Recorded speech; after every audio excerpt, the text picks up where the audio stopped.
Okay, welcome back to Mirror Path Podcast. Let me just pop this guy up,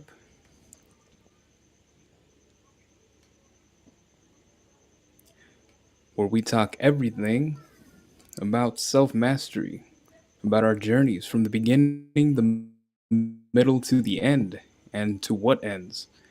Today I'm sitting back down again with Nathaniel Parant.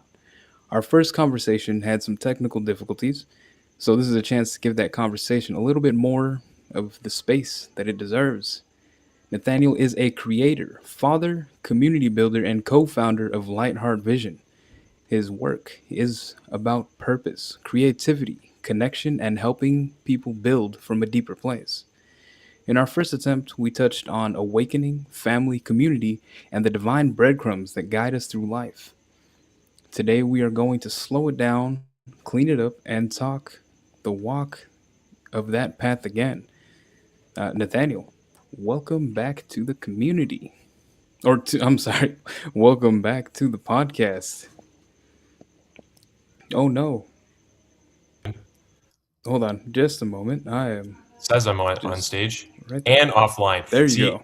so it starts with a paradox. I'm on and off, and I was just coming back from a walk, and I realized, um, paradox is something that really was one of the mirrors for me in my initial awakening, and I've enjoyed contemplating and just being in the space of paradox.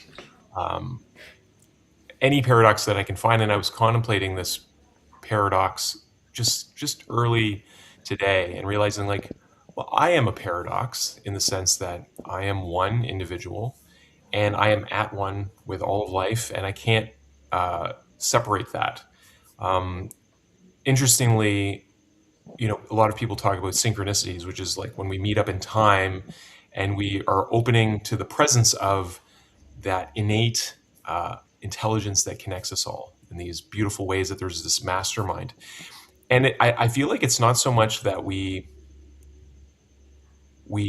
stumble upon these like amazingly orchestrated events, rather that we are opening our perception to realizing that they are always occurring. And so I think when I hear mirror path, it's very, very resonant with what I was inspired to create. And I feel like a lot of us uh, co-creators, I like to think, generally, because we're creating with something that is also beyond us. We wouldn't be able to do any of this, even let alone lift our hands or grow our own bodies, without that mastermind. And when I think of uh, the concept of sacred mirrors to one another, again, there is a paradox, right? Because we are very unique. We have our own individual experience, our own perspectives, our own preferences, our own ideas, and our own gifts. And yet, when we can come to a realization that there is no separation between any of us, and we can operate from that level of coherence and a deep, deep reverence of the sacred nature before us, and also realize too the juxtaposition that there's this kooky funness that's supposed to be part of life, right? So there is the profound and sacred, but there's also the laughter and the playfulness. And I feel like our childlike natures remind us of that. If anyone's, I know you have children, Stephen, or a child, and same with here, like a 2.5 year young little girl. She's like, you know, amazing. She's a climber. She's got a sense of humor. She likes making us laugh. It's really amazing watching her go through this ebb and flow of her own journey and experience, being so present in the moment. And it's interesting how just recently I was gifted an opportunity to go listen to Eckhart Tolle's first time ever coming to Ottawa. My beloved Julia bought me a ticket to go see him as my birthday gift, which just passed in early May here, or late May.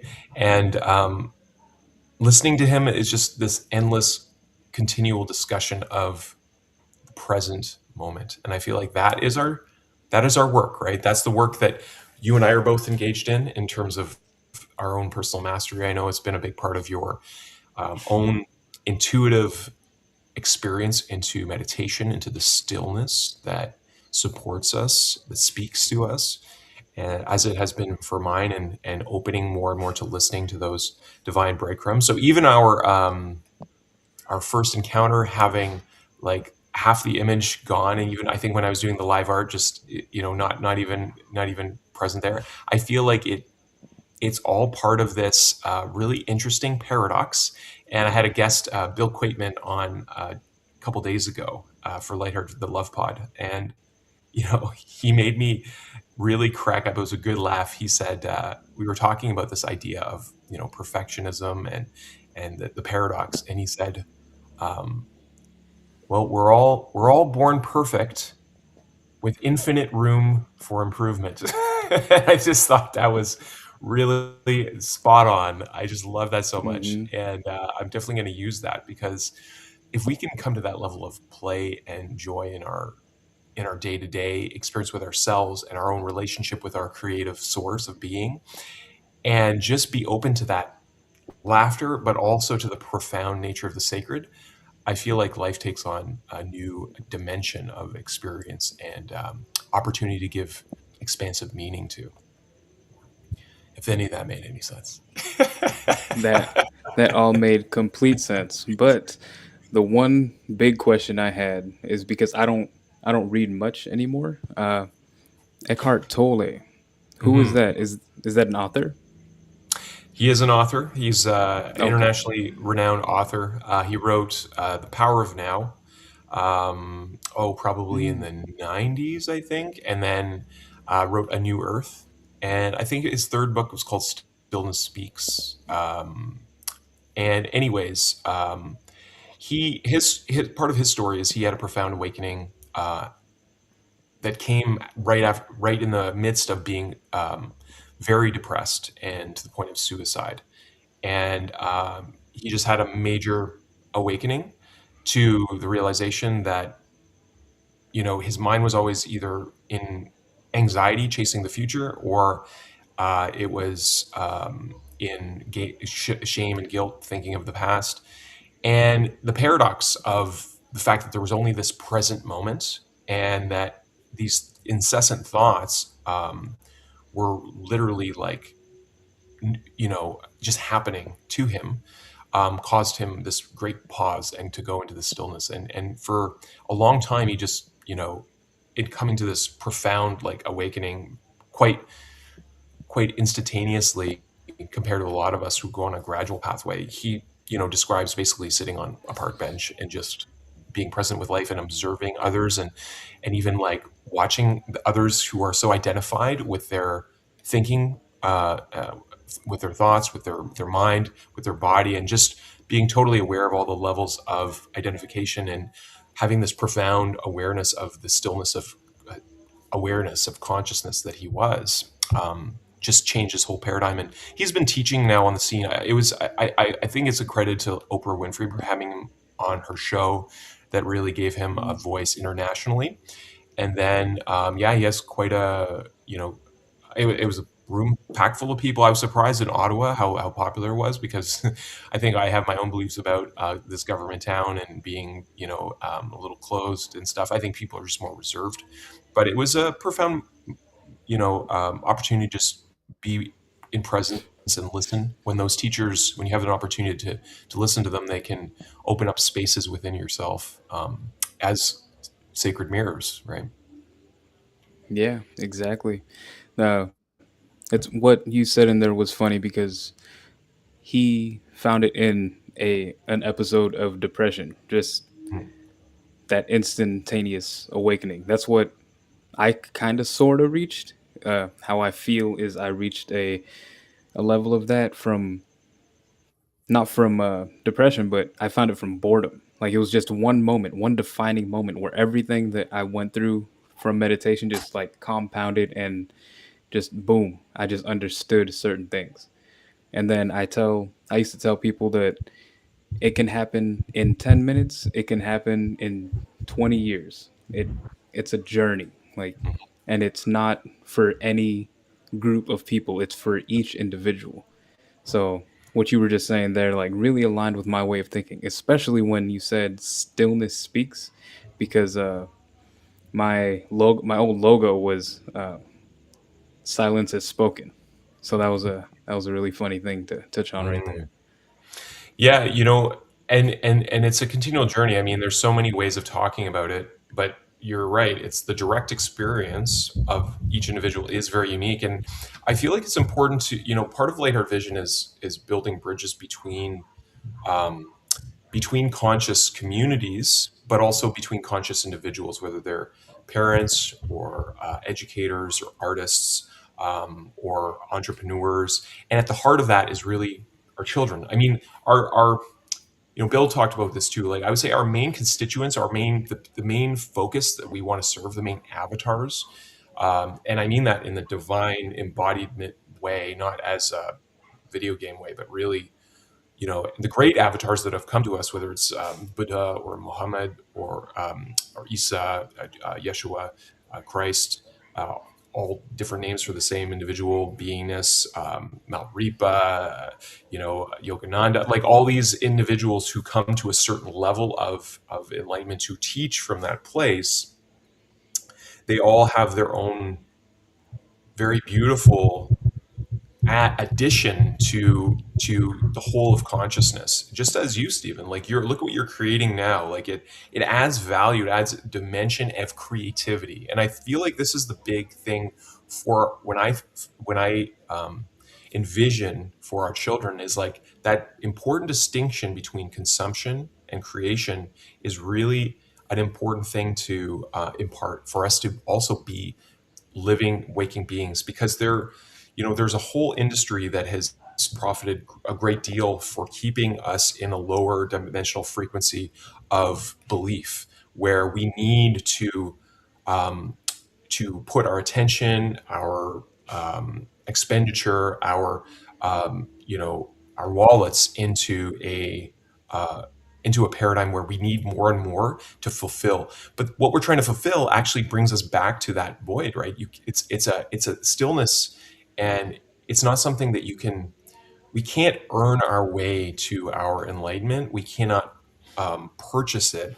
We just as we cannot purchase fulfillment. Um, Not to say that having luxury and the beautiful gifts of access to technologies and foods and wonderful experiences and all those things that are available to us as consciousness, as human beings on this planet, are not important and valuable. They are. However, we know also so well from people who have achieved high levels of those things. We're talking billionaires in our world, which is just inconceivable for a lot of people, who also say that they're not fulfilled. So that, I mean, that's a clue, right? It's like Jim Carrey talks about how he wishes everyone could become famous and wealthy, to know that that's not the answer.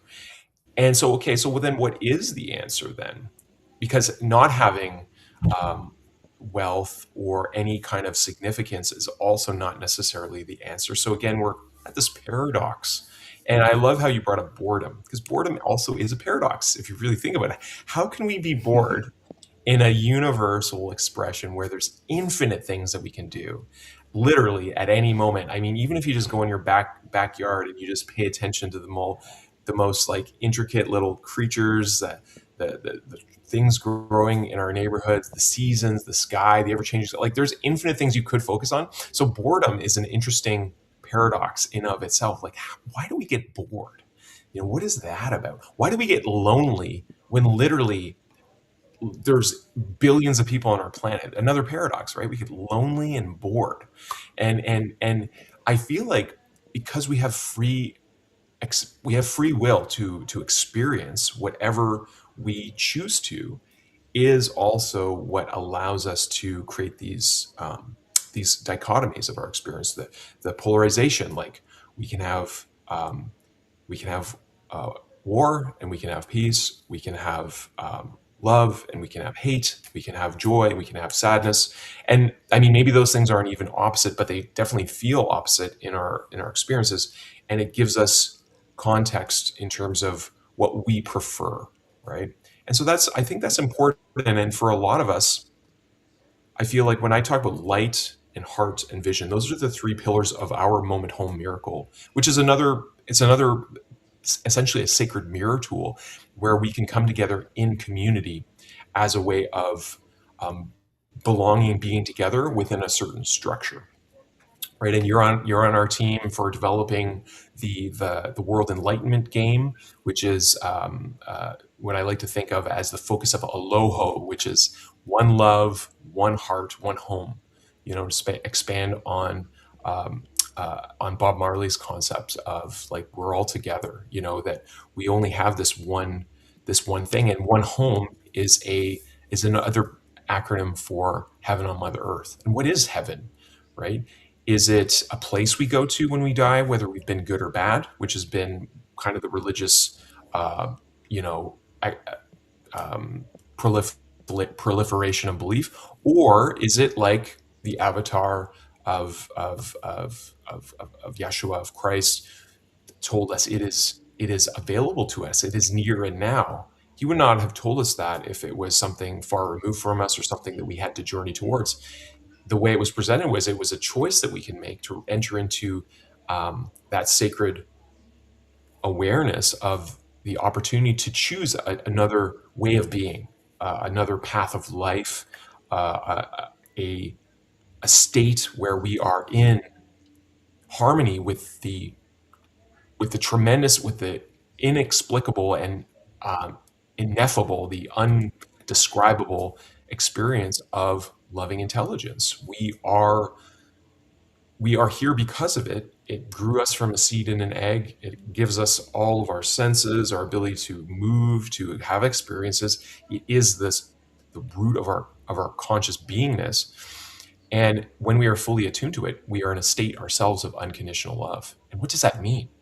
What is unconditional love? Is it just that, you know, everything's fine and we just, whatever happens is we forgive it on a sentimental level? Or is unconditional love much deeper contemplation where it takes us into a field of awareness where we are tapped into a power, a creative power, so to speak, as well, a creative power that has no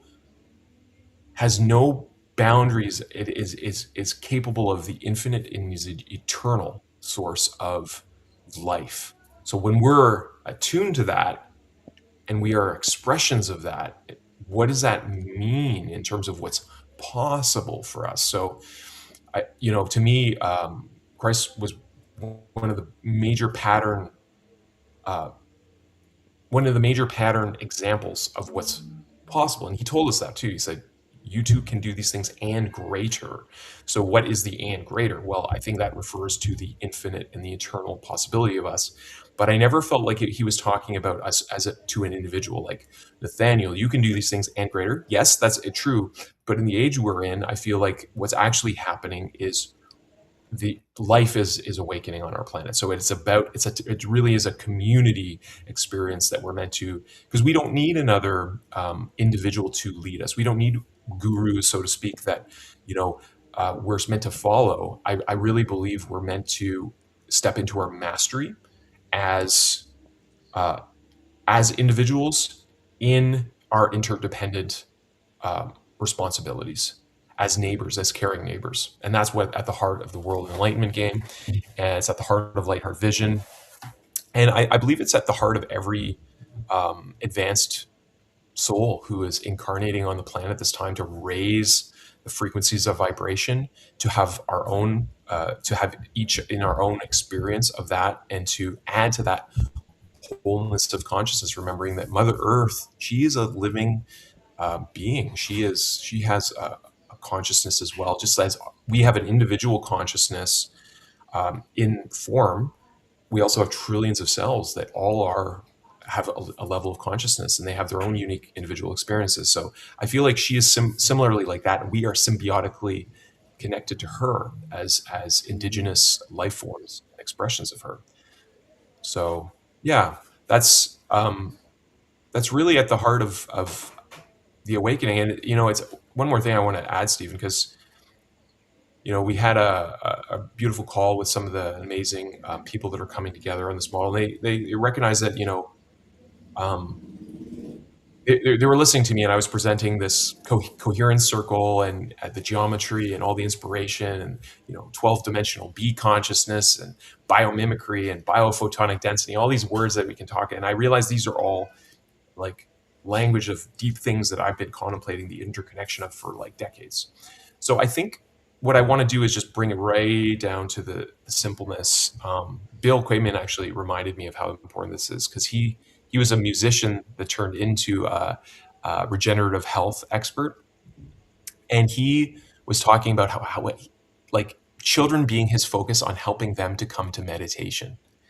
And at the heart of what we're all talking Mhm. about is that we all in our when we go into the space, that hidden place within us that no sense can really, fully articulate or experience. But when we come to that stillness, which you experience directly, and realize that there's such a depth there of life-giving, loving presence, to remind our children from a young age to how to attune to that, because coming into the physical density is discombobulating.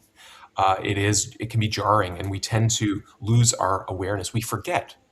As a species, we're very good at forgetting, and we like to condition one another. So many grown-ups who have not figured it out are all too willing to tell children what this is all about. And, they raise their voices, they try to control them, they do things that are out of alignment with what unconditional love really would do in its full expression. So we lose our sense of self. But if we can together, everyone talks about, or not everyone, but a lot of religious traditions talk about ending the karmic cycle, right? And we're usually talking about that in a very individualistic way. Like, let's stop creating karma, basically to stop incarnating, because incarnating causes suffering, and it's not a. But maybe there's a bigger picture here, because obviously there is value in incarnation. Otherwise, consciousness would not have chosen this for itself to experience.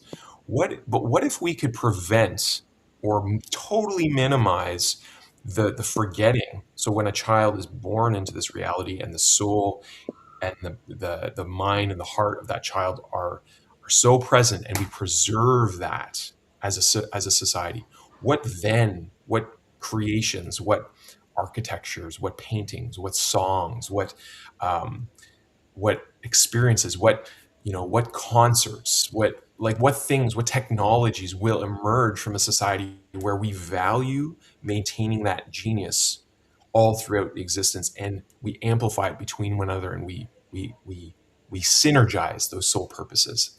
I feel like life will really begin and take great um, exuberance in that time.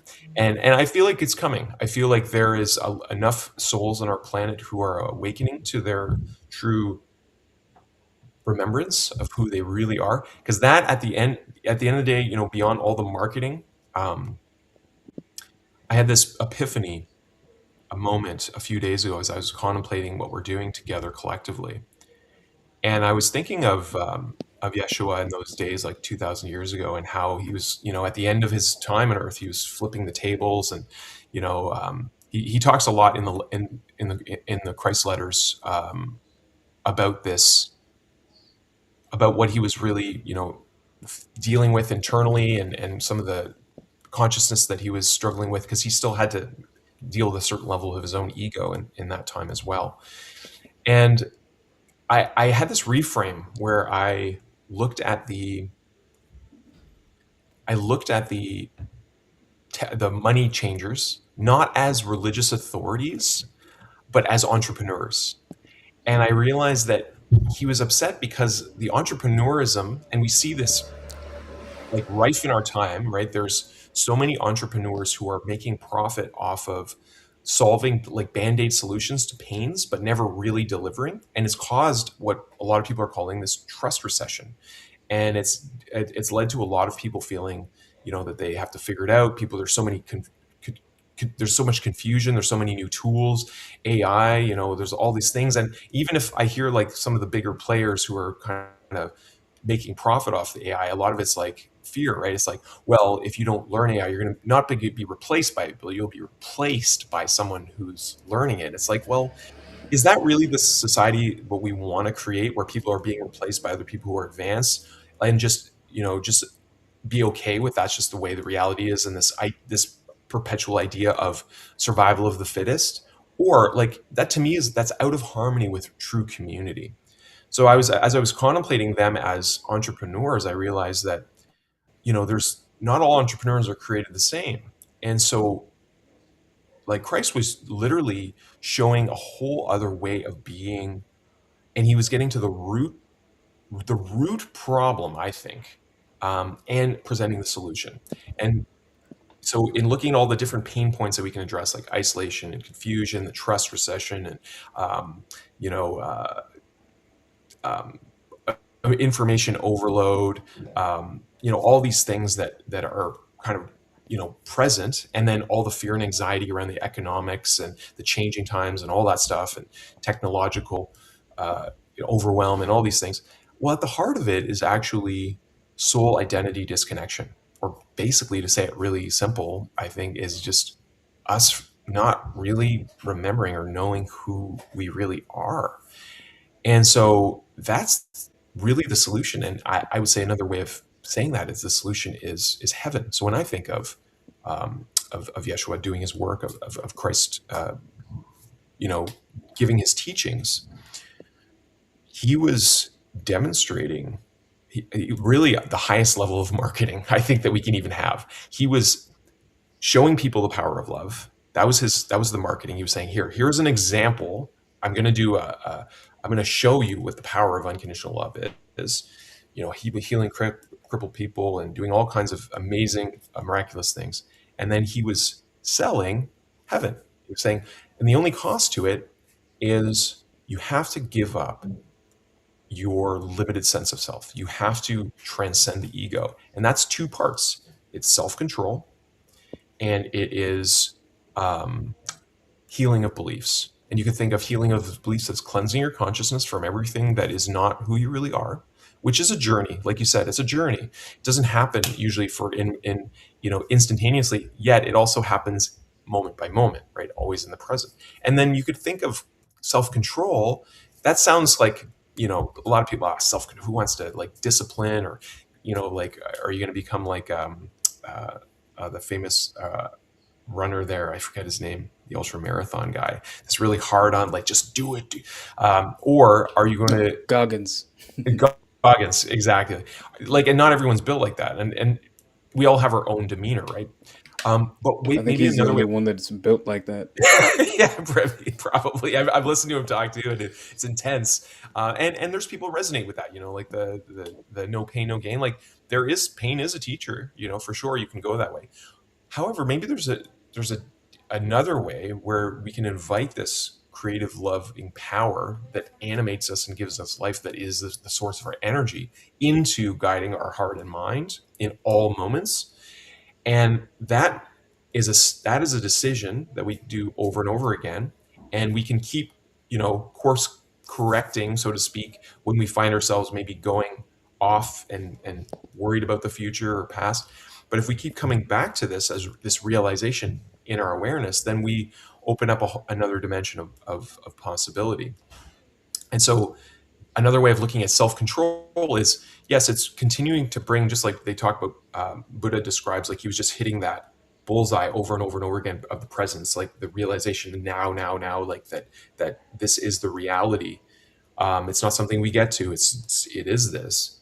Um, you can also see self-control as creative expression and allowing that divine expression through us. And I feel like these modern tools, like you're demonstrating through the mirror path, our RPG, our IRL, like, we're given these amazing tools that are evolving before our very eyes to create our unique individual expression that's going to resonate with certain individuals. And when we come together as creators and really co-create in community, I think we're going to see fantastic expressions. And I also feel like it's a point of responsibility, where we we have to choose that. it is a transcendence of the self, because we can also go really deep into um, other lower forms of self-expression too, and we can go more into the division, and we can spend a lifetime. Let's be honest. We could spend a lifetime streaming shows and watching media that probably is diminishing our consciousness. Everything is available to us too. So we have this real another. It's a dichotomy, but I think it's a paradox. It's like as much opportunity as there is to awaken, we also have as much opportunity to suppress and to go to sleep as well. So Hmm. that's my rant for today. It's probably not over, Stephen, as you know. Oh yeah, no, I'm all here for it because it's so aligned with everything that I feel, that I experienced, that it's just a joy to listen to you, especially when you talk about like the whole enlightenment aspect and the awakening when you were talking about Jesus, Buddha, and all them, and how I believe like how Buddha was just is just a state of being. That's just the what they called it. Buddha was being Buddha is being awakened. Hmm. So that is completely like everything that you were saying there. I'm just absorbing it every time I even hear you saying those. I just love hearing it because I like imprinting things on my subconscious that I really Mm, like to hear, and mm, like the more that I hear you say it, the more that it's like okay, we're so in line to this, and we're moving on this path, like mm.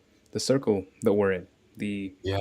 the coherent circle, like it's just making it all the more concrete every time I hear it. So I really enjoy your rants.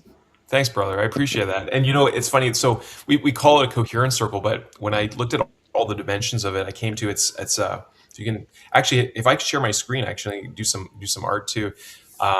And it's really it's a cellular model, and it actually has 8 C's to it. So it's a cellular Christ conscious community co-creative coherence circle, and it's a seed. It's a seed for a new way of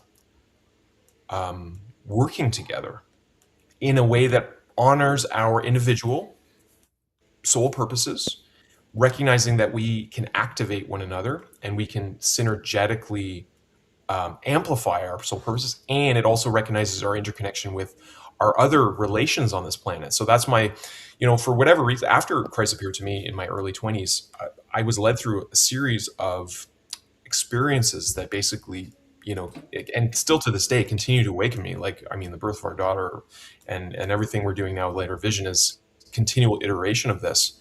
Um, and I do believe we're meant to live in community. I think this is one of the things that a lot of people feel unfulfilled in their current experience, and we're finding one another online, but it's still missing some of the richness of the physical experience of cooking food together and having events and just giving one another high fives and listening to music together and getting on the stage and playing music together and painting and seeing our children play together and all these rich elements. That ultimately is where this cellular model of Christ consciousness is meant to expand into. That's what I was shown when I was in college, is a vision of community centers. And I believe that there's these organic community centers that are evolving, that are emerging, I should say. And that part of the role of Lighter Vision is to build conscious bridges between them so that we can, like not have these bunch of, like gated communities around the world that are really awesome. And then the rest of the world is kind of still struggling and stuff. It's like, no, how do we open the consciousness of these places more and more to give more people access to a greater imagination of what's possible for their lives, realizing that we actually are creating our experience. I mean, everything about, the law of attraction, the secret, that stuff is all true. Like, there are laws and principles of existence. And if anyone has the heart to read the Christ letters, he talks about awakening very much that is in alignment with our modern concept and understanding of quantum physics, and that we, in the moment by moment, we are continuously activating and engaging in um, uh, the electromagnetic expression of manifestation. Like, we are, by what we're focusing on and the level of of our vibration, the state at which we are focusing on it, it amplifies it. And so we are powerful. We are powerful beyond measure, I feel. And yet, because in the physicality, there's a lot of interference, a lot of those things don't happen instantaneously. Thank goodness, because if things were happening instantaneously, we'd probably be in even more of a bind, because there's a lot of ego drive running rampant on our planet right now.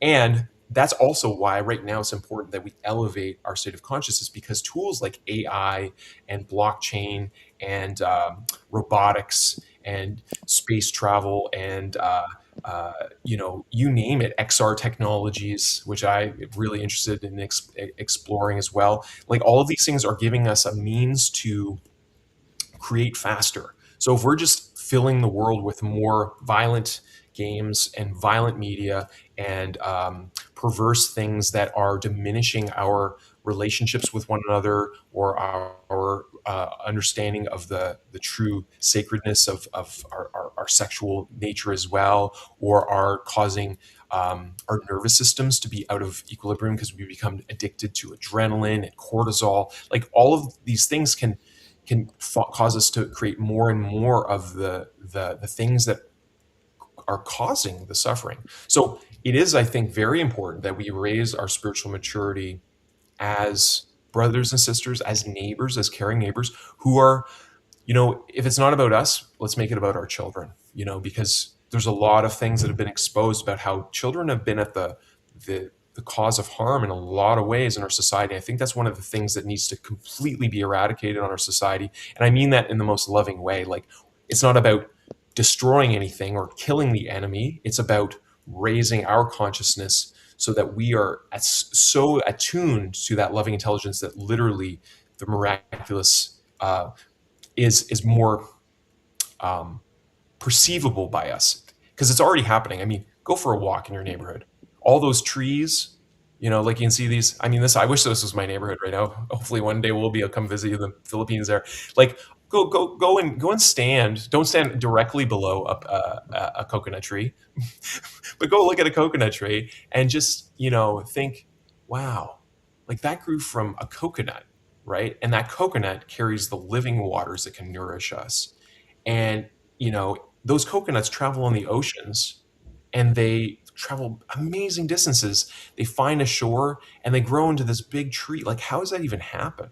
That's the miraculous nature of divine consciousness in all electromagnetic expression.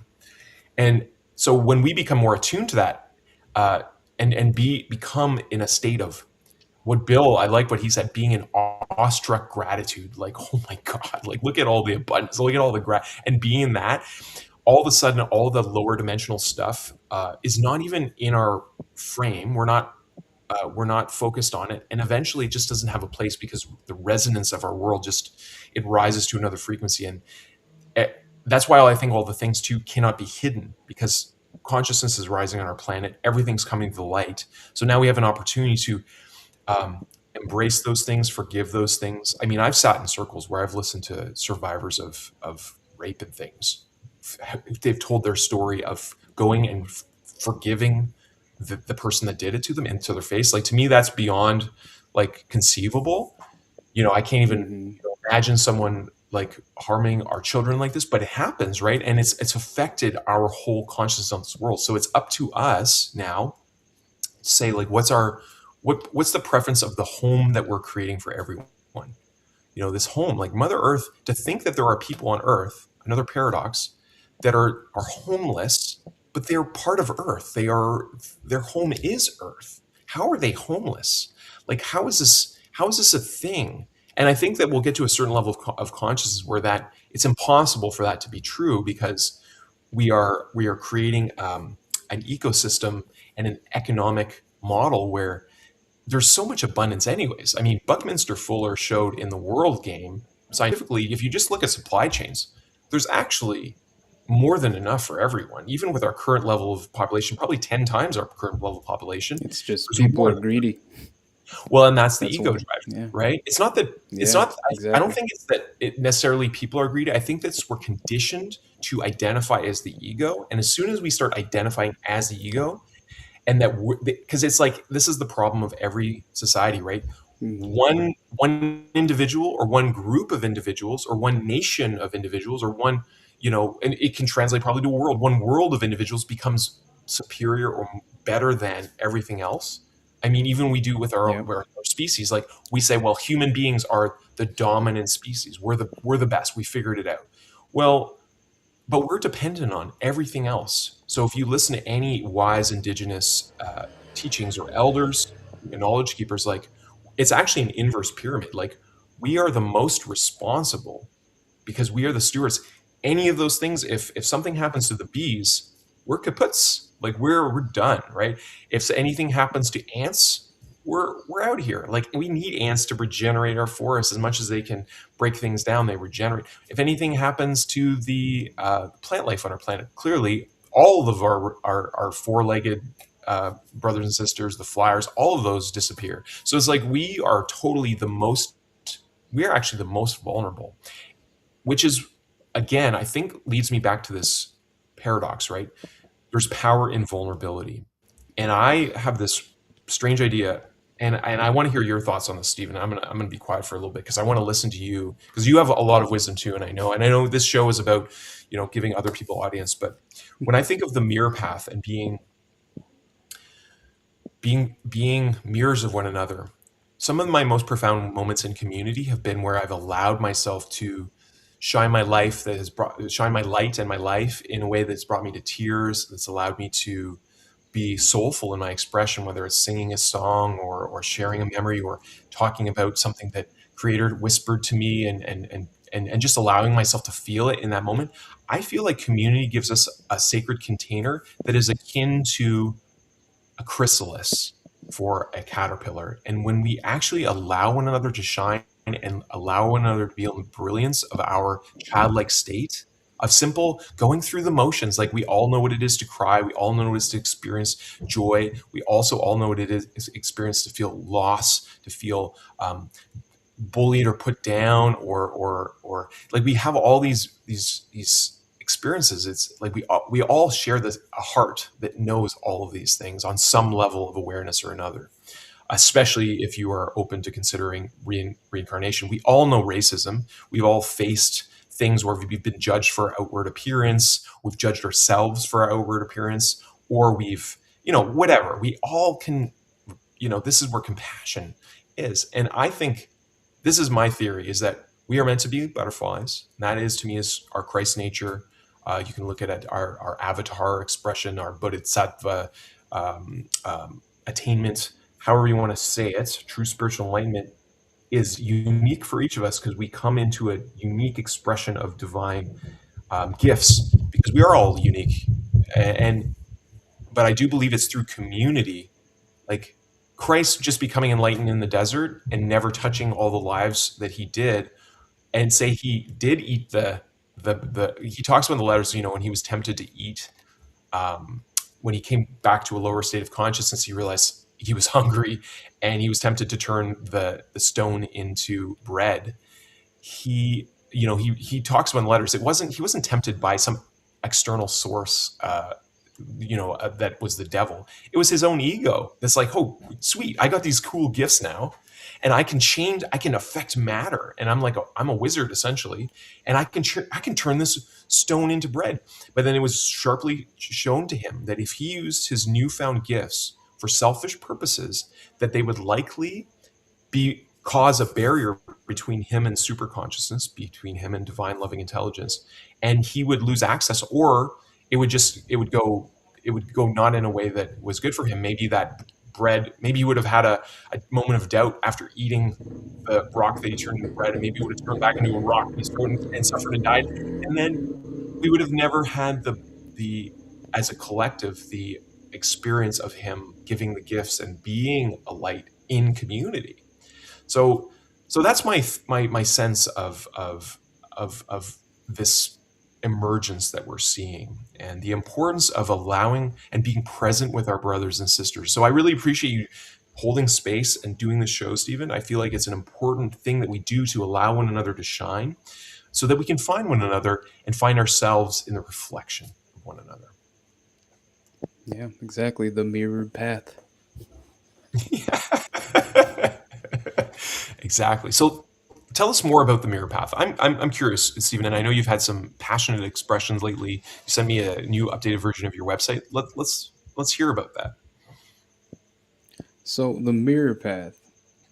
Uh, so last year, November, I just decided to write a book of the formula that I've found in meditation over a decade ago. So it's mirror path philosophy, the formula to inconsistency, and then the thoughts behind that is the formula to inconsistency. If you look at the path that it went on and you the reflection, it's the formula to consistency. Mm, So that's where the mirror path kind of just stemmed from. It was just a very passionate. I'm gonna write this down. Like I want to write even the terminology inside the book. I made it as I was writing the book because mm, I was just trying to figure out names uh, to kind of make it sticky. So and intentional. So that was the whole purpose of it because it is a book that it I frame it as an anti self help book. It's a hmm. book on self mastery and it's just a formula that we all run on. Like I call it the Pumepple cycle. So as I was writing the book, I was looking more into philosophy, and I just found out late last year that there was a difference between formal philosophy and informal. So I did not know that there was a difference. I thought the love of learning was just you're a philosopher if you love to just question and look at everything to do with life. So the cycle that I came up with was phenomenology, metaphysics, epistemology, pragmatism, and logic. So it's the 5 stage cycle that we basically all go through. And I I don't want to mess up the name, so let's just say the quote was the one that stuck was from stimulus to reaction. There's a space, and in that space lies our strength. So in the space, the 1 and 5 is 2, 3, and 4 that most people don't consciously understand is there. So that's why you get those highly emotional reactions. And if you look inside, every time you go through an emotional situation, every time you go through one of those, run the cycle. So it goes reflection, and then so that's where the mirror comes from. You reflect first within, and then you reflect, you see the path that you're taking, you make your like so you see the direction is next, and then you make your axiom on those. You make your truth. So the truth from that, and then at that point, the emotions are you're not going to be triggered by those situations anymore because you understand on the deepest level inside why you're feeling what you're feeling in there. And then it's about choosing pragmatism. That's choosing the tool that you're going to use to logic, to the action of it. So Hmm. that's the 5 stage cycle. And then in the book, I just go like deep into like how it really works with each step of the cycle. Uh, Yeah, yeah, that I, is the mirror path philosophy. and I can see, the level of depth there. It requires a certain individual who's done enough their own inner contemplation and reflection to even be able to appreciate that kind of perspective, right? And I see what you're saying. I mean, I've been in this phase too, and I'd love to kind of go deeper into this. And I think we will, Stephen, as we work together. I was thinking about the teachings that I have. A lot of the teachings are also from my direct experience. They're not from books that I read. Even though I've been a book mag, and I've thought about why I have been a book mag, because a lot of books that I've accumulated I haven't even read. But it's like this want to acquire wisdom, and that is philosophy's love of wisdom. And I feel like a book is a beautiful thing because you can have 25, 50, 100 years of wisdom in a book that is this beautiful little thing that you can pick up and take with you, put in your backpack. It's really, and a book can transform someone's life. I mean, I love books. I think books are powerful. And I feel like reading books is something that is really powerful to do with our children. But on the note of children, I thought, I was seeing our daughter go through these developmental stages too. I mean, it's pretty amazing now. She is going to the washroom by herself. Like she's climbing everything. I see her on the playground. She just climbs these structures like they're nothing. She's so confident in herself, and it's amazing. And I think it's because we've encouraged a lot of competency and haven't been like, okay, be careful, and like we haven't instilled a fear for her. So she's more willing to explore her boundaries, and it's great. And I'm also aware that a lot of human beings have been very shut down and have been very suppressed. So in delivering our wisdom, I feel like it's important that we acknowledge that, well, maybe some of us are more akin to like the people who maybe spent a whole lifetime in a certain paradigm, an A to B, go to a job, and they're in the cycle and they haven't really started questioning themselves. A lot of people, it's actually rare for a young man like yourself to go through a level of awakening. It's much more common for people in their like midlife or approaching end of life start actually asking some of these deeper questions. I think death is usually the paradox rather than boredom that leads people to enlightenment, Stephen. So you're like one of the outliers, right? But all of that potential is within each of us, and Mm-hmm. how we are received is important.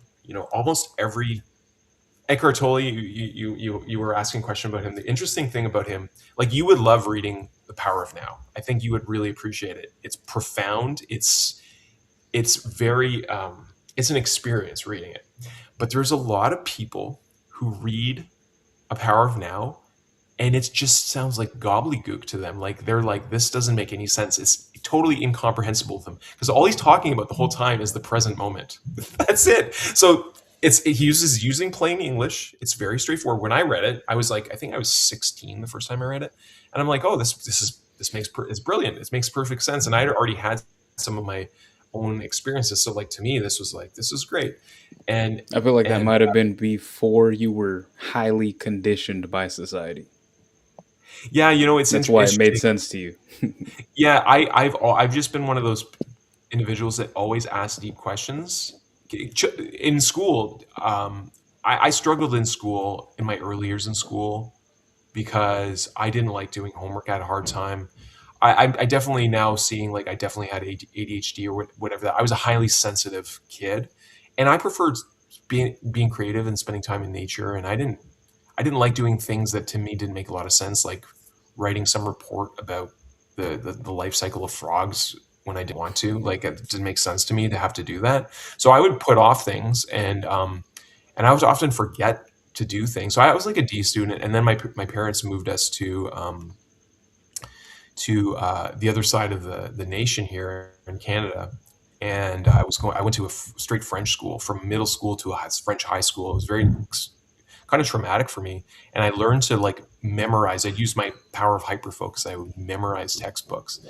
And so a lot of my educational experience after that was very fear based. And I was so afraid of the idea of failure that I became like top student in every class. Like that was like, if I couldn't, and I wasn't competing with anyone else. I was really like, if I'm not close to the 100 percentile, then I'm failing. So, um, uh, which again is like how things are received. If I would have enjoyed the school experience, and like been really set up to thrive, I probably would have had a different kind of life. But we do have these systems that are bred on conformity and not asking. Somehow I maintained though my sense of wonder through all of those years, and I always spent time in nature, and I always asked those deeper questions. And I remember being in a lot of classes, and I put up my hand like it was a student presentation or even a teacher, and I'd ask like very out of the box, you know, probably neurodivergent. We didn't know have those words back then. Very neurodivergent questions, and sometimes students would reveal to me like they were afraid to call on me because they were intimidated by my questions. But it's because I wanted to know. I wasn't trying to, be intimidating. And I feel like you and I and anyone who's on a path of awakening, unless we're dealing with people who are already have attained a certain level of consciousness, this is our challenge, Stephen. Because when you say epistemology and phenomenology and stuff, people without the context are just going to be like, "What the heck are you talking Yeah. about, man?" I just found those words out last year, like late last year, and I was just like, oh, these fit exactly what I need them to go, exactly where I Mhm. need them to go, and it makes a cool Yeah. pimple sound. So it'd be cool to see you. How would you present that to like a group of like 3 or 4 year olds and just contemplate that? Like, what would that be like? And I bet you could. There's certainly a way. Probably even younger. You could probably go right down to 1 year olds. 1 year youngs. Yeah, I'd like to say. I think. Yeah. I wouldn't use phenomenology. I'd be, What would you you know what's use? cool to think about? You know what's cool to think about? Like, just those, yeah, like that. Just tell them, oh, it's so awesome to think, because then you can learn and understand why that egg, like Neil deGrasse Tyson, I don't know if that's how you say the middle name, but he had one of these episodes where he was talking about dropping an egg, and Hmm. then the parent that yells at the child is making that child scared to Hmm. be curious, Hmm. as where he would recommend going, okay, now why did that egg drop? Let's think about this. What did that do? Now we can't eat the egg, but we did learn from this experience. Like Hmm. that's the way I'm raising my daughter, Yeah. and that's the way that I would. That's the way I actually do teach her. And whenever she's having an emotional moment, that's I'm like, okay, let's breathe, and then breathe again. Okay, now how are you feeling? She's like, angry. I'm like, why are you angry? And then we'll just go over that. What did you learn from that? And so it's sometimes it's a hit and miss depending on how emotional she got. But yeah, that's how I turn that phenomenology into what did you experience? Hmm. I How think it's and so yeah, important. yeah, definitely. I'm definitely gonna get her on my app when she's able to read. Mm. And I was just reading a book here. I have here. It's called Reading Magic. You know the trick to children learning to read. You know what the trick is? What's that? You What's just that? read out loud to them. That's how they learn to read. It's as There simple you as go. these things, Like, and I feel like what you're saying too is giving the free experience and having that deep respect for our children to allow them to have their own emotional experience without us needing to make it right or wrong or because of our own levels of discomfort. I grew up in a household, and I think a lot of us did, where a lot of when emotions weren't comfortable, they just with either we wouldn't talk about them, or it was actively suppressed. It's like anger. It's like it was not okay to be angry. So it's just like, and so we just kind of go and do our own thing, and eventually things fade over time, but it's not resolved. So there's this lingering, and then of course people express like I love you, and like I love you, I'm sorry, but if you can't be in anger and you can't experience that anger and know that you also can have a level of mastery to change the thought, right? That level of comprehension that you actually there's a point of choosing, like between the stimulus and the response. Like you said, there's this window, and there's even behind a lot of thought, there's a sponsoring thought. There's probably some underlying belief of why you're even having that thought, and there's a moment of choosing that thought, and then when you can step back enough away and realize, oh, I can choose. Like there's 10 other thoughts I could choose here. I don't have to choose that thought, even because I've just been repeatedly choosing that thought. Doesn't make it. It maybe is not. It's probably not even an original thought that came from me. It's probably someone said something, and I didn't. It went into my subconscious. I didn't question it.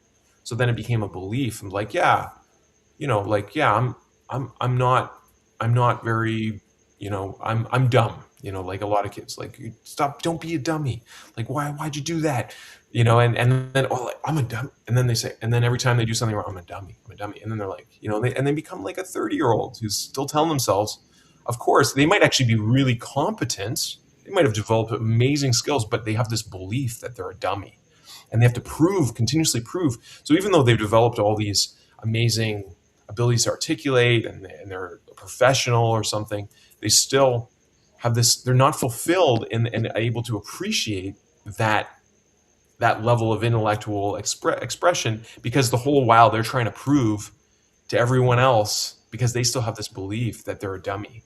And so that's the kind of, like, I think creating uh, um, uh, I don't even like the word container, but creating a loving embrace and really a community around a child to allow them to, and to be able to communicate to them at a high level, like you're talking about, Stephen, to let them know, like, oh, you know, you're essentially a master. You're the seed of an avatar, waiting for its expression, and here's what's going on. And like, that's the level of conscious parenting that I think is going to change the whole paradigm of how children grow in this world and contribute too. Because the other thing with the educational model that we currently, for the most part of mainstream society, at least in the West, is this idea of preparing.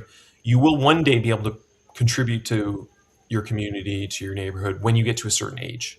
And then you get to that age, it's like you graduate high school. It's like, okay, now is it? Well, yeah, you could go into the workforce and start working, or you could go to college, or you could go to university and then spend another 4, 8 year. Oh, and then you can get your master's, and then you can get your PhD. So by the time you're like, okay, so your contribution has been creating a master's thesis, which may or may not be helpful. Maybe 10 people in the world read it, and maybe it's pushed your focus in a very, toothpick narrow way a little bit forward, and that's great. Nothing wrong with that. And you spent all this time doing it, and then you feel like, okay, now I want to contribute to society. Well, now you got to find a job. It's like, what? Yeah, with 20 years experience. Yeah. Now you got to go compete with all the other people to get a job so somebody can pay. It's like, well, this is why I See, think entrepreneurship is going to take a new face. yeah. Uh, Network, or the way I always saw, what's that called? College and university is it's just a networking hub. It's not what you know in probably 80% of cases. It's who you know.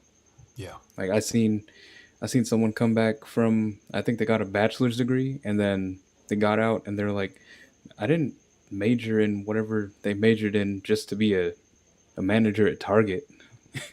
Like they were just super like down about it. I was like, yeah, because you didn't make the right connections, man. Like that's all you had to do.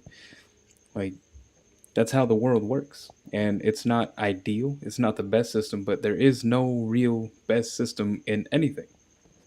So it's just Mm-hmm. about how you understand the system and how to get to the result. That's one thing I wanted to touch on earlier was the people with less morals, how they get ahead. So they get ahead a lot quicker because they're so you see the result and then you see the formula. Mm-hmm. So like you and me, we have families where we have higher morals than a lot of people. So we add more things into the formula. But Mm-hmm. those people with less morals, they take away that family time. They put that into work. They take away the uh, the community time, the building time. So that shortens their formula to get to their result. So Mm-hmm. that's why they get ahead so much faster. Do you have you ever thought about that and how to combat that?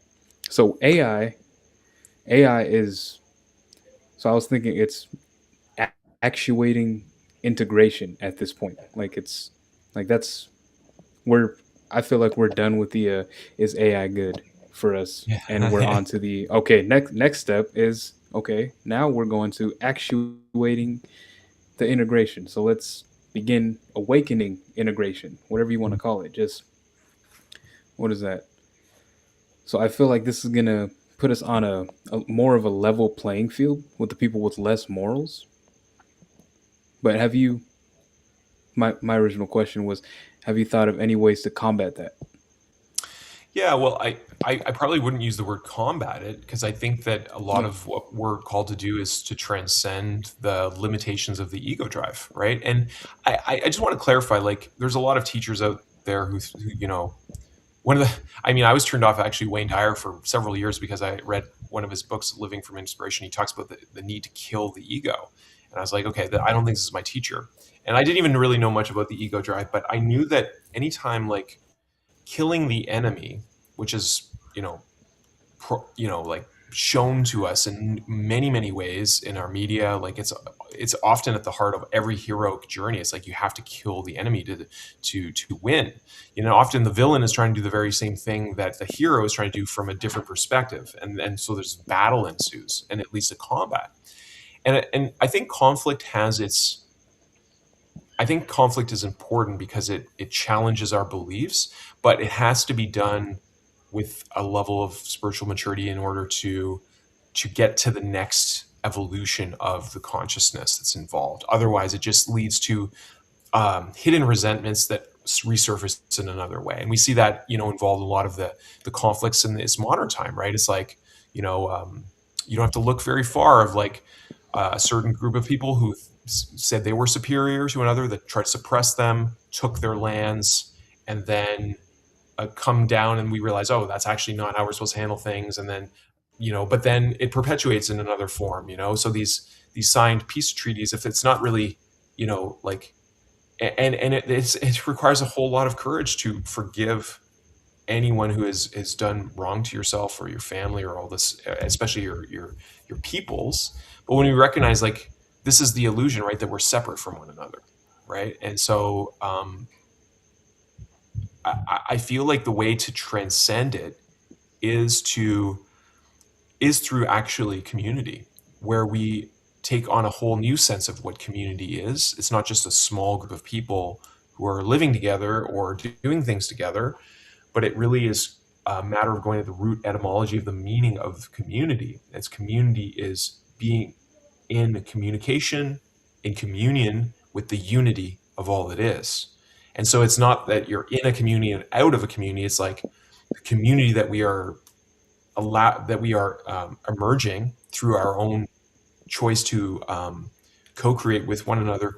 It creates an ecological, there's a logical frame. It creates an ecological environment, which is also an economical environment where we know and develop deeper relationships with each other. An intimacy develops where you can have these vulnerable connections where we know one another, and we create safe containers where our children can be safe within. And if someone is not safe and is not level at resonance, that they just cannot coexist within that, because it's like it's really easy to be like one of these like say like a sociopath kind of person or a predator in a city where no one knows you. Like we live in these apartment buildings and everyone's in their own like little cave. That's why I don't think our houses are chrysalids, because you can hide in your houses, right?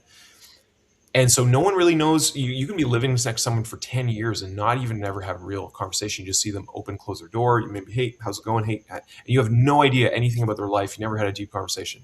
Well, I think real community is there's an openness and we get to know one another, and it's very difficult to hide in that kind of, because, and it's not just like, okay, tell us everything about yourself in this like tell all memoir. No, it's more about being confronted with a higher level of consciousness, which is light.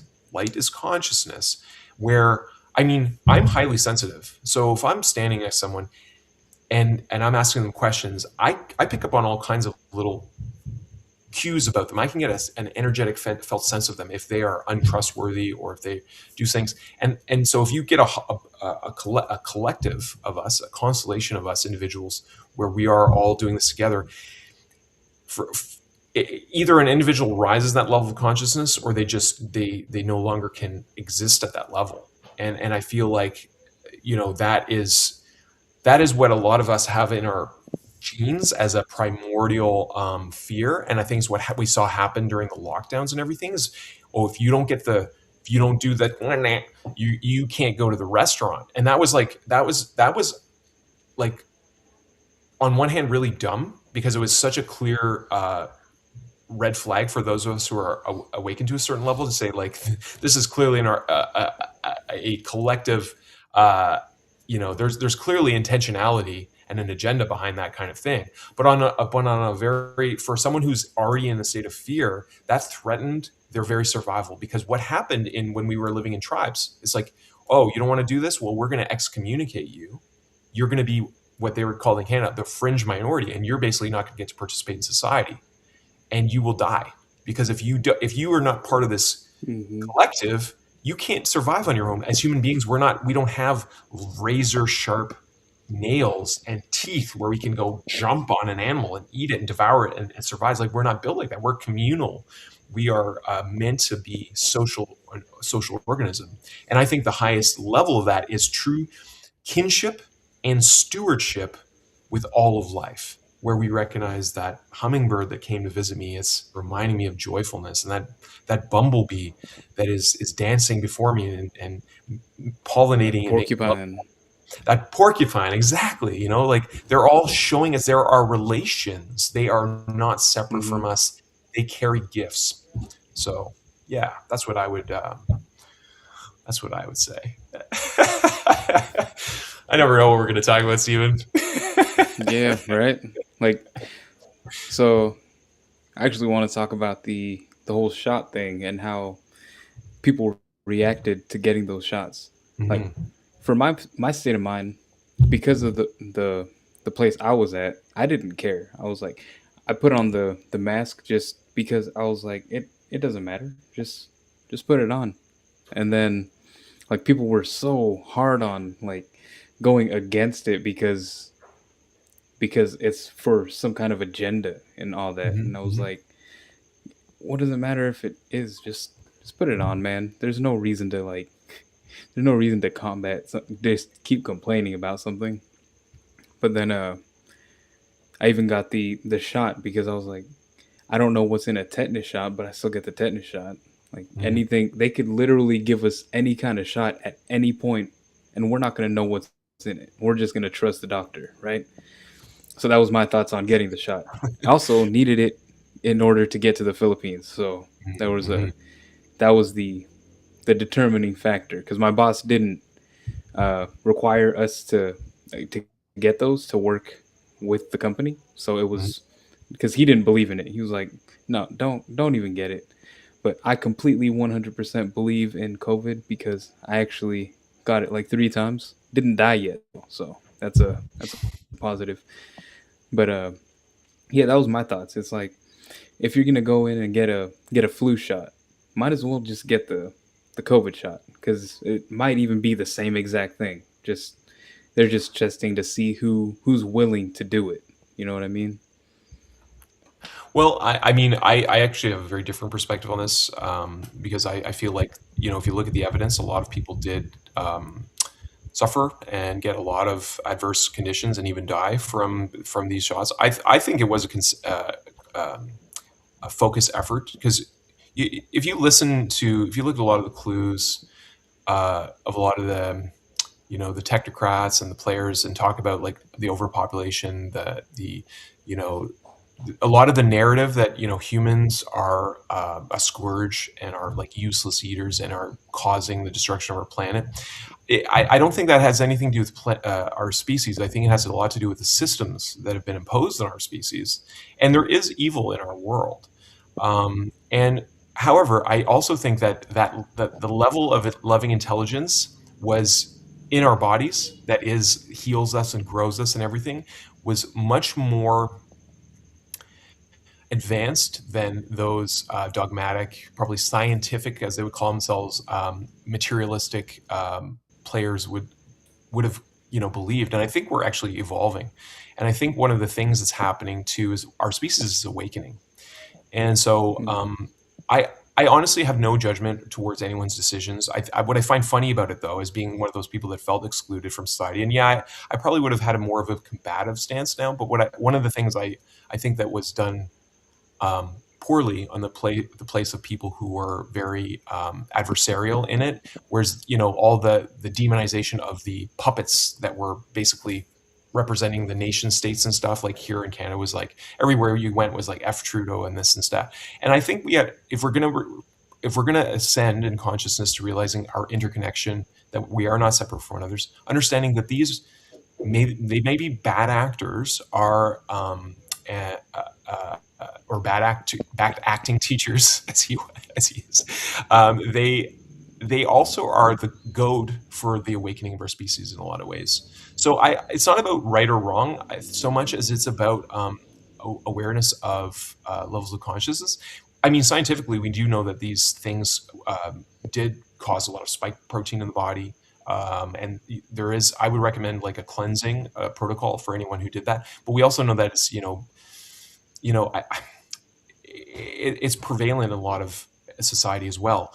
And like, here we still see it. Like there's clearly some effort to keep whether it's not completely to destroy human society or people, there is a level of control. I mean, we talk about the educational society that, or the educational system that is designed to breed a conformist, non-questioning, obedient employee class of people. And then the other elite kind of level of society you talked about, like, learning to basically network properly in those institutions and go with them.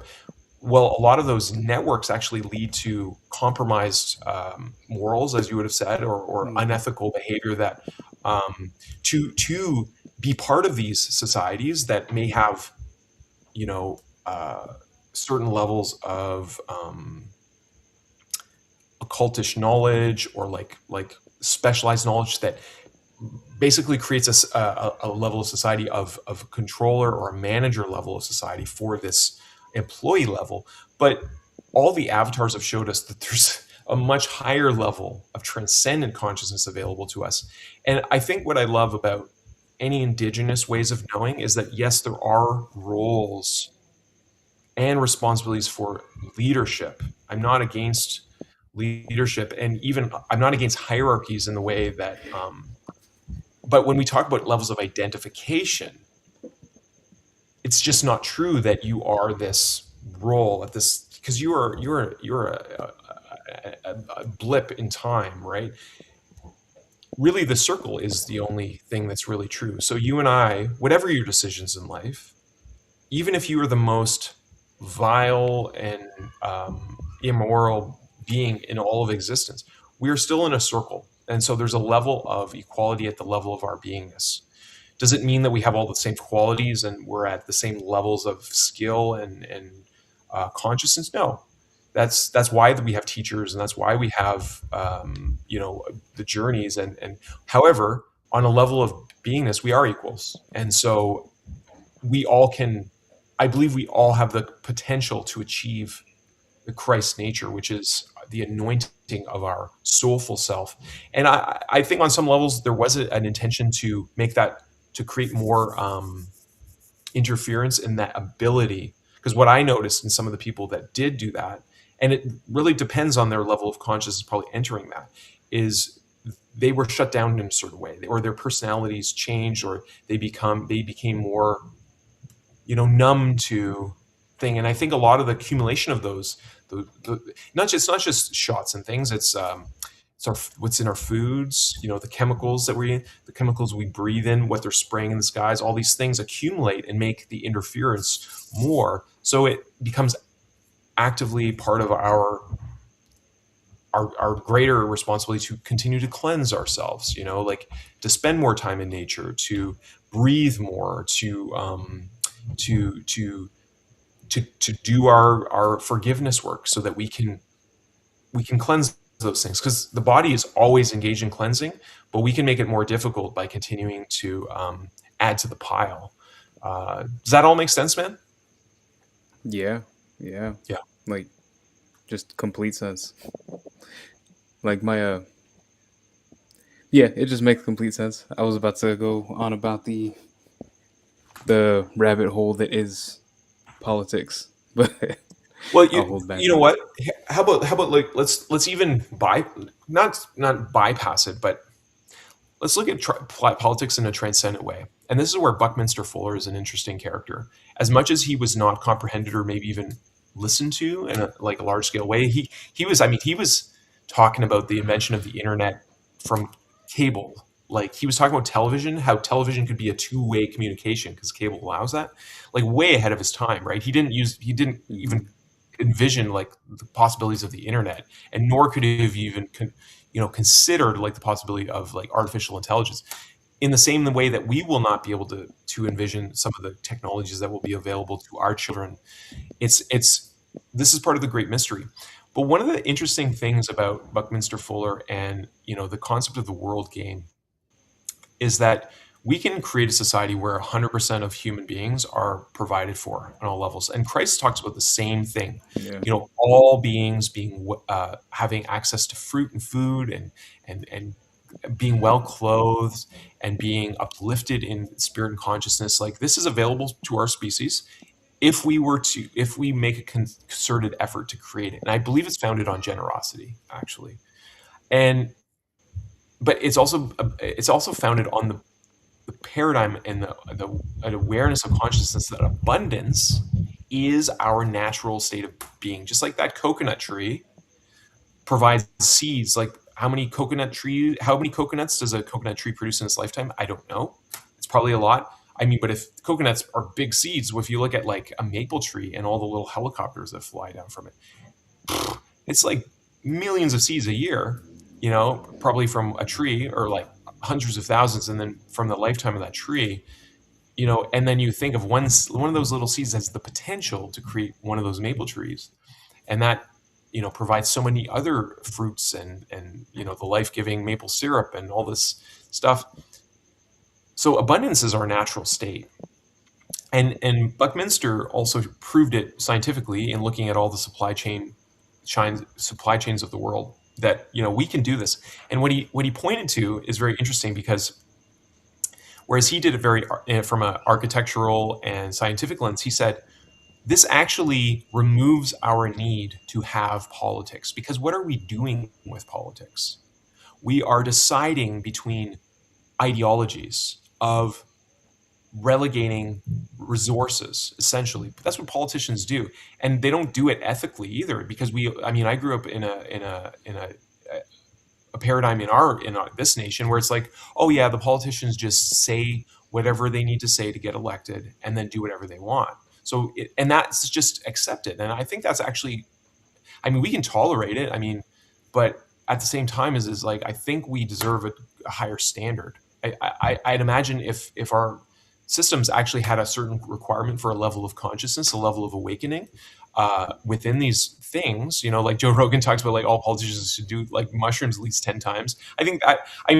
On a base level, I don't disagree with him. I don't know if that's necessarily, I think you can do it through breath work and meditation, and have actual because if you're entering public service, you ought to be in a certain level of consciousness where you are transcendent your own selfish drive. Otherwise, we see like just countless examples of scandal after scandal after scandal after scandal, taking money in a voluntary tax Yeah. system where anyone who's in their sovereign understanding of themselves knows it's voluntary, but most people are conditioned to think that no, and that all these.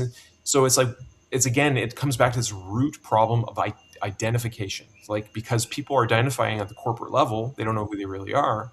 The soul inherently knows its infinite nature, and knows its interconnection with all of life, and the sacredness of all of life, and also the laughing quality of all of life. Like, there's this bubbling wellspring of joyfulness in life. There's a rejoicing that's happening in creation all around us, in the crickets, in the frogs, in the songbirds, in the sunrises. Like, there was a rejoicing happening all of the time.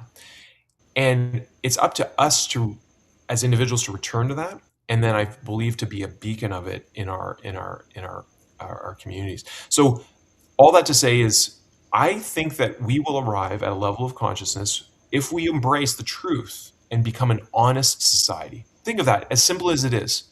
This is what was interesting about Gene Roddenberry, who's the inventor of Star Trek. I love Star Trek. Everyone, like, there's a lot of Star Wars fans out there, which is interesting to me. Like, it's a fun story, but really what I love about Star Trek is he envisioned a society where we all actually cooperate. And at the heart of that was, we stop being deceptive to one another. We stop telling one another lies, right? And it's the same thing with Christ, with flipping the money changers. It's like, sacrificing animals is to pay for our sins is not only not beneficial in any way, it's causing harm to these animals. So let's stop that. Let's stop lying to one another, and let's be honest and say, okay, yep, these are things we're doing, and this is out of harmony with the truth, which is abundance. When we start having a society like that, then in these political circles, it stops being a debate about which ideologies choose. It's like, oh, we don't have to choose to be conservative with our resources, or to be liberal with our resources. Let's choose to create a system that is not only about equality in equity, but also is equanimous in terms of not dividing people by their by their classes or education, and let's create a society where everyone benefits mutually from, like to me it's funny how, talk about education, right? People invest, like in the United States, they go into debt of hundreds of thousands of dollars to get out of school with no certainty of any kind of employment or opportunity to contribute. They have to go compete for it. What kind of society is that? Whereas, like, if we were investing in, of course, if you raise the level of skills and knowledge and awareness for society, everyone benefits from that if you create a mutually reciprocal society. So it all comes down to just how honest are we willing to be with one another? How truthful are we willing to be when we do have access to technologies like Tesla showed technologies that we could have wireless transmission of power. There's been several inventors in the United States that have invented water-powered car. I mean, Walter Russell showed a whole new version of the elemental periodic table of elements that, now there's other interesting players like, what's his name? There's polymaths who are emerging who are, talking about like what's available to us. We're at a very exciting time in society, but on a base level, what you're talking about, the morals and things, how we are being with our children. Yeah, we can teach our children to go along with the herd and to be deceptive and to again enter into these contracts with other individuals that are probably harmful, but they can benefit in a societal way. But what are they doing to their eternal life? What are they doing to their connection with their soul and the veil that is we have an opportunity to unveil in this lifetime in our relationship with our creator? What are you doing to that relationship, with which to me is the fundamental relationship of all of existence, which is always here and now? So yeah, we can strive to get ahead in the future by compromising our morals and ethics and aligning and joining a secret society that is probably benefiting from the harm of someone. Like many, I mean, even if you just look at the fiscal, what happened during the lockdown stuff, how many politicians invested in these new vaccine companies that they all discovered vaccines almost at the same time, like miraculously. It was a scientific miracle. And yet how many, and then they were not beneficial, they were less beneficial, they were harmful, they were that, and then no one's even talking about it anymore because people are afraid, right? So, but how many people made trillions of dollars and they had zero accountability? So talk about ethics and moral issues there. So again, deception. So I think the simplest things that I love about the indigenous knowledge and teachings that I've heard is it's in the seven sacred teachings, and I think this is a good place to end on. The seven sacred teachings, I remember them with the model of the seven chakras because it kind of helps clarify them, or remember them. So you can think of the root chakra being respect. Just like Mr. Rogers had profound respect for children, imagine you have respect for all of life, all of creation, all of our relationships on just a pure level of respect. The next level of that from in our sacral chakra, our creative center, is our humility. This is where our sexual energy and stuff too is our humility. And humility isn't about being small. I think humility is about being in awe and wonder of it all, and being in an appreciation that from a limited individual perspective, there's no way that I could comprehend the cosmos or explain it in words that are just vowels, 5 vowels, and all these pressure sounds. Like I heard Eckhart Tolle talking about this. Like he was laughing because like we are so arrogant to think that we can explain away all of creation from 5 vowels and consonant sounds where we make air pressure. Like we think we can explain everything from this. It's so ridiculous. So that's humility. It causes us laughter. It causes us like wonderment, right? Awesomeness. Oh my God, we're amazing, man. We're amazing. That's humility to me, is recognizing that we have this amazing role to play in this wondrous, miraculous experience. And then the next level is courage. Or sorry, is our power. So courage.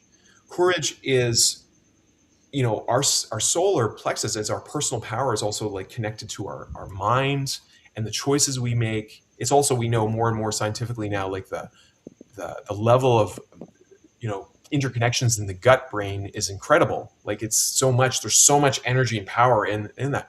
But we have to have courage to express it. Courage is also a word that means the rage of the heart.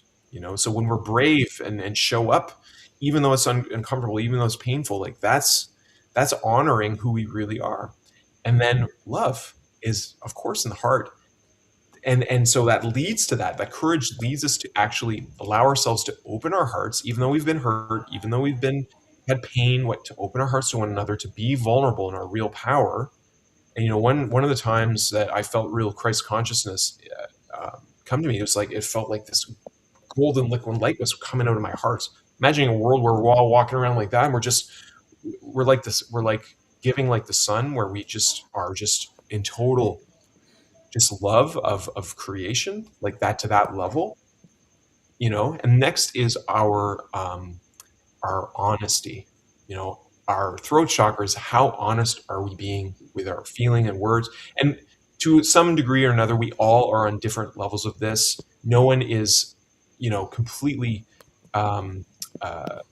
because I think on some level we're not completely aware of all the levels of deception that we actually create within ourselves from the ego drive. Like we identify as being separate. We identify as our identities. So this is something I think that takes a cultivation to occur, but it is, I think, at the root of that chakra. And then wisdom. How are we being with our love of true wisdom? Are we listening to life? Are we listening to our creator? Are we being wise in our state of being? And again, journey. And the indigenous elders they talk about this as the red road. Now scientifically we talk about it as heart mind coherence. When the wisdom listens to the love of the heart, then all of a sudden we are in coherence. We are in resonance with life, and more synchronicities we're aware of, and all these things. But there's a journey there. And then lastly, it's interesting. Truth is named as the other sacred teaching, which I find interesting because honesty and truth are kind of like the same thing, right? Truth we could see as our connection to all that is, like our crown chakra. It's connected to the ineffable cosmos and all of creation. So we're connected to the earth, but we're also connected to the stars. There's one teaching that I heard, a few elders have told me this, that originally one of the 7 sacred teachings was generosity, but it was removed from them, and truth and honesty were kind of, broken into 2 to kind of do this. And I think that's interesting. The truth and honesty got expanded to remove generosity. But when we really think about the nature of the creative power behind all of this, whatever we want to name it, or however we are in relationship with it, it truly is one of generosity. I mean, when we think of all the sun shining upon us and all of the life in the world that gives it life and life force energy, that is generosity. There's no taking that the sun does. Same with Mother Earth, all the bounty of food. Now, there may be individuals who say, this is my land and I will sell these coconuts and you have to pay me, but the land is not taking anything, it's just giving, right? And so generosity to me, because it's been misunderstood from a Western mind of, okay, I gave you this, so now you must give this to me. That's not generosity at all. That's actually, exchange. So that's, I think a lot of, and I've seen this happen in a lot of my own experiences. Like people will come up to an elder and say, here's some tobacco, do this for me. And they expect it, so that's not generosity. That's a different thing. But I think generosity, when we realize, like, it opens the door to gratitude and generosity are 2 sides of the same coin that lead to a mutual reciprocation between ourselves and all of life itself. And so we enter into this cycle. And so those are, I think, really important teachings and contemplations to share with anyone listening for this long. It's been an hour and a half, Stephen. Thanks for listening, man. I had a lot to share apparently today. Oh yeah, I loved listening to all of that. And we have one person watching right now. So thank you Amazing. for tuning in on here at the part where we were just ending it. You have any closing thoughts, Mr. Nathaniel Parant, before we pop out here? Well, we are inviting people to join our coherence circle for people who want to work and actually commit to doing the their soulful purpose that they intended to come here to have a sacred space and support to cultivate and to synergize that soul purpose, whatever that may be. We'd love to have a conversation with you. So maybe Stephen, you can share my call link with your audience, and I'd like just have a conversation. It's a very unique opportunity and experience, and with individuals like yourself contributing to it, I know it's going to become more and more evolved, and as we refine it. So, but yeah, it's journeying with me amongst a collective, a beautiful collective of individuals who are all gifted and talented in various ways, and it's all about co-creating heaven on Mother Earth together. So that's my invitation to anyone listening, is book a call with me. You can go to www.lightheartvision.com/strategy-call.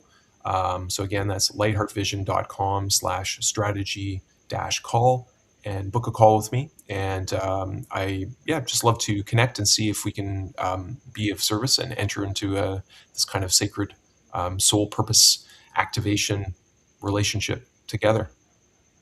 And thank you, Stephen, so much for doing what you do, man. I really appreciate who you are and for being a conscious father. And the mirror path, I'm really excited to see how it evolves, especially going through the coherence circle and how it expands and amplifies other people's light and their hearts and their vision. So I appreciate you, man. Oh, no worries. I'm here to serve, as we all are. Yeah, that's what it's all about, man. Service. Yeah. Okay. Thank you all for tuning in for this long. If you made it this far, it's almost 2 hours. So you got some brownie points if you made it this far. So pop in a comment. Pop in a comment saying you finished it, and we'll get you some kind of reward. All right. Awesome. Thank you. And we'll close it out there. Bye bye. See you guys next time. Blessings, everyone.